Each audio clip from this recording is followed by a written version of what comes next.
মুরব্বি মুরব্বি দোকানদার সাদিয়া আয়মান কথা বলবে ডিপ জলের ইমোশনে, আর ক্রেতা জোভান কথা বলবে চৌধুরী জাফরুল্লাহর ইমোশনে।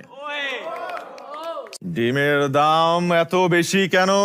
পকেট কামড়িয়ে কামড়িয়ে ডিম চলে যাচ্ছে আয়ত্তের বাইরে। কারণ মুরগিরাও এখন স্ট্রাইকে বইছে। ওই মামা না প্লিজ। মুরব্বি মুরব্বি এটা কি আইফোন 16? ভাই জিতছে। নাটক কম করো পিও। এমনি এমনি বন্ধ হয়ে গেল পুরো ডিমের দোকান। ডিমের দোকান বন্ধ হয়েছে, সোর্স কি মামা চালায় দেন।